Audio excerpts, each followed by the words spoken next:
On the horizon lies a doorway built for the gods. The ancient Greeks said it was a portal. Some believe it still is. To reach it, we have to ride 25 knots of wind across the Aegean, surfing waves on nothing but a single sail. And today we are sailing to the island of Naxos, and we are sailing from the island of Rinia. Before we can see if the legends are true, we need to get off this tiny little anchorage without hitting the million-dollar yachts around us. Nikki is still learning the ropes, literally, so this isn't just a sail, it's a test. Can we handle the conditions and make it to the gate of Apollo? We are setting right in a nice fresh breeze that is a 5 on the Beaufort wind scale. That calls for moderate waves. Before setting sail, it's always important to make sure that you are properly prepared for what you're about to get yourself into.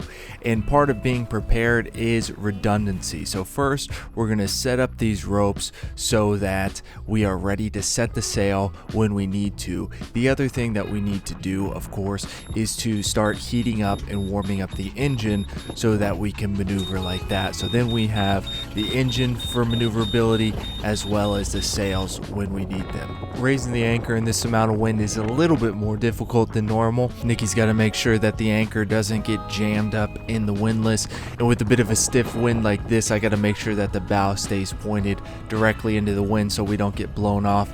And with expensive boats swinging around on anchor, it can be a little bit challenging, but we were able to make our way out of this anchorage like professionals. Over 5 knots already.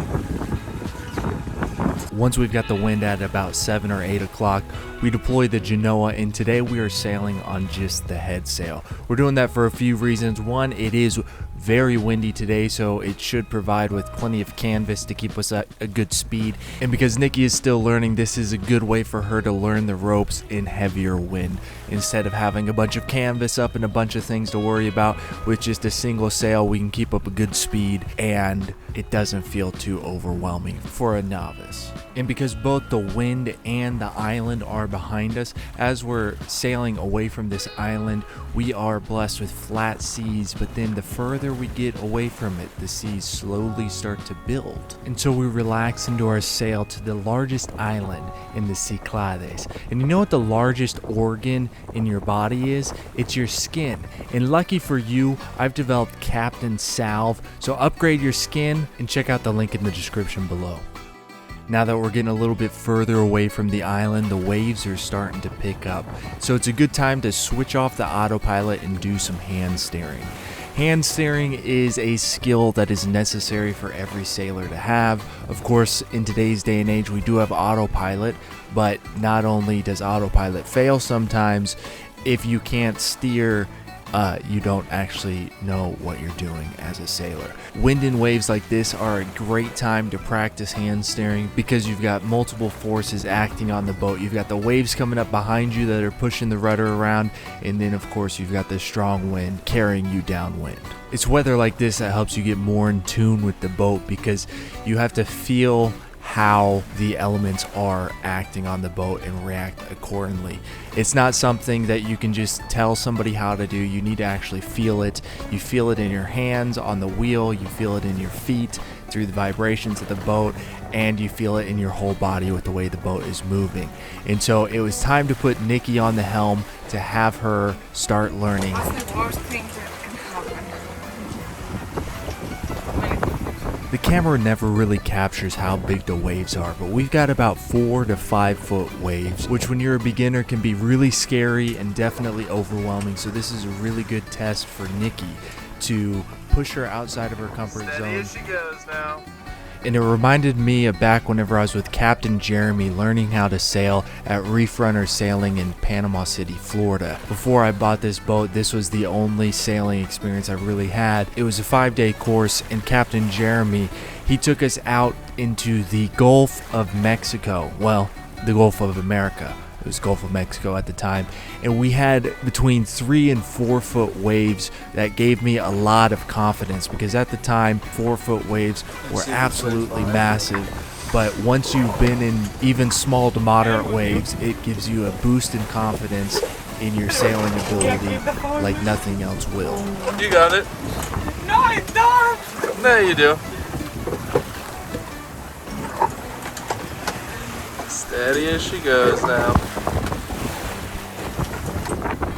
I think it's not hurting now. Nikki was definitely stressing a little bit, which I know the feeling because when I was with Captain Jeremy in a bit smaller waves than this, I was stressing as well. But it's a fun feeling because it's a mix of fear and excitement at the same time. And when you have somebody on the boat that knows what they're doing, like whenever I had Captain Jeremy and now Nikki has me, it changes it from fear to mainly excitement. It's definitely still kind of scary, but you feel way more comfortable because you know that there's somebody on the boat that knows what they're doing and also is perfectly calm during the situation.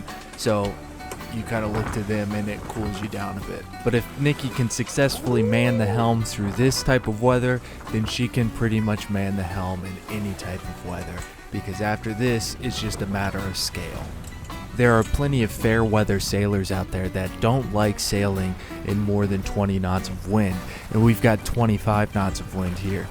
But everybody knows the saying that smooth seas don't make good sailors, and if you're going to be sailing in Greece, then you absolutely have to be able to sail in more than 20 knots of wind. Many times you need to be able to sail in more than 30 knots of wind, because if you can't do that in Greece, then you're going to be sitting at anchorages for much longer than you need to, waiting for the wind to die down, because Greece, especially in the summertime during Meltemi, is known for strong wind. But sailing downwind in 25 knots, once you've gotten used to it, really is good sailing. Really good, nice sailing. The thing is that you have to become comfortable with it. And how do you become comfortable with it? Well, you need to do it a few times and you need to spend some hours on the helm in that type of weather, because the way you become comfortable is through exposure. So after an hour, 2 hours of hand steering, Nikki is much more comfortable, even though now at the end of the sail, the waves are the biggest that they have been at any point in the sail. After hours of exposure, you just get used to it. Your body gets used to the feeling. You realize that everything is fine. The boat can handle it. You can handle it.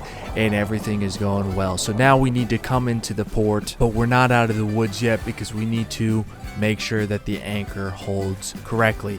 And there's a lot of wind and there is a little bit of bounce back through the swell, rebound swell in this anchorage. So the first time we dropped the anchor, I realized we were a little bit close to that sailboat and I didn't really like it. So we pick up anchor and we move more north in the anchorage up closer to the Apollo gate. One, so that if the other sailboat were to drag anchor, he's not going to drag into us. And two, because up in this corner is actually where it is the most comfortable. There's the least amount of rebound swell and it's got the most amount of protection. And this is actually the second time I've been in this anchorage. I was in this anchorage about 8 months ago, and back then I was actually single-handing and the boat got stuck into forward gear, so I had to act quick to make sure I didn't wreck the boat, which if you want to see that video, you can click the card in the top corner there. Good sail, huh? One of the reasons that we came over today instead of tomorrow is that tomorrow it's supposed to be below like 30 knots, 35 knots. Good choice there. How'd you like 20 knots, 23 knots? It was pleasant. Pleasant? Freak you out a little bit? No. When you fell asleep and I had to steer, yeah. Freaked out a little. It was good training. No. You had it. It was all good. I wouldn't have fallen asleep if you didn't have it. Okay. And one of the best things about this anchorage, other than the fact that it allows you to live peacefully at anchor in such heavy weather, is that you are anchored just south of the ancient Gate of Apollo. Some say it's a window into another world. To me, it's a familiar sight and a welcome back to the largest island in the Cyclades, and it's packed with hidden gems. So make sure you subscribe, because the videos we got coming up on this island are very cool, exploring the island. And just like sailing through Greece is a timeless adventure, I created a timeless skin salve Captain Salve with ancient botanicals. You know, the ancients believed that herbs carry divine healing, and so we pack this salve with many of those herbs to bless and strengthen and support and upgrade your skin. So check it out, click the link in the description below and pick up a jar of Captain Salve. Big love. I'll see you in the next video.